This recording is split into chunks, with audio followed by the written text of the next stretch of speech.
Oh, haleluya. Bwana Yesu asifiwe sana. Hebu shika, kuna mstari mmoja ambayo nataka uuchike sana, nitaurudia huo mstari. Nasema huyu mama alipinda. Sema alipinda.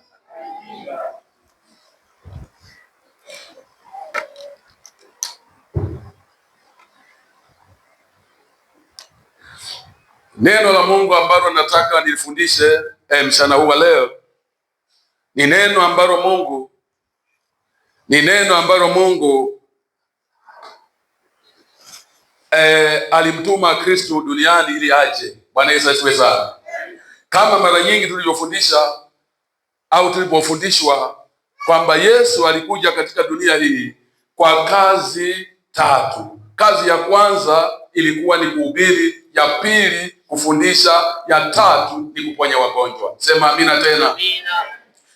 Hizi kazi tatu ambazo Yesu alizipa upendeleo, maana alihubiri watu watubu waache dhambi, alafu akiwacha dhambi awafundishe, alafu akiwafundisha awaombee wapone. Sema amina tena.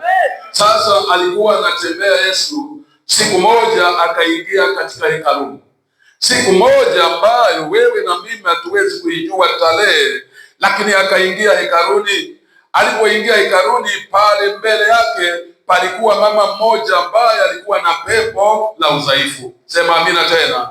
Ili pepo la udhaifu lilikaa ndani ya huyu mama miaka 18, alafu likampinda, akapindika. Jamani, Bwana Yesu asifiwe sana. Kwa maana hiyo, hata kama alikuwa anatembea, hata kama alikuwa anapenda, hata kama alikuwa anakula, lakini anajua kwamba mimi ni mgonjwa. Sema amina tena.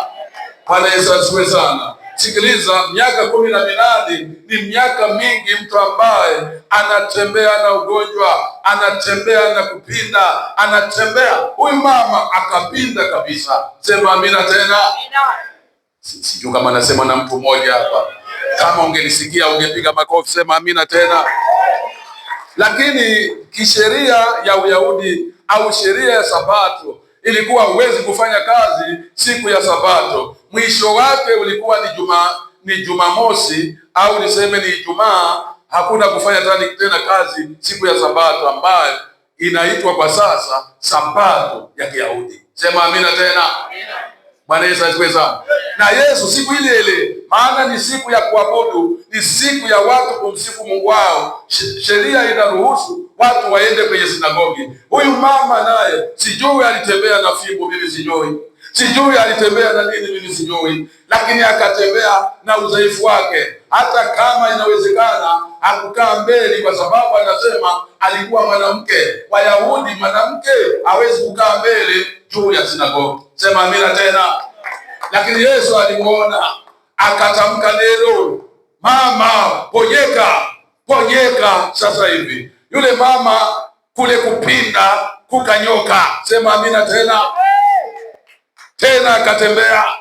Lakini yule mkuu wa sinagogi, sema mkuu wa sinagogi. Mimi nashangaa hao watu wanaokaa hapa ambao wameondoka ni wanakwaya.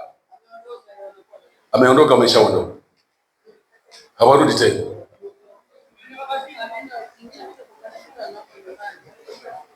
Wanakwaya hao. Hebu piga makofi. Sema amina tena. Kwaya ya Victorious, hebu wapigeni makofi. Basi sasa mimi sitaki kuona viti hapa. Hii sogeeni, kaeni hapa. Nataka kuona watu hapa kuliko kuona viti. Sogeeni. Sogeni tu mara moja, njoni hapa. Njoni.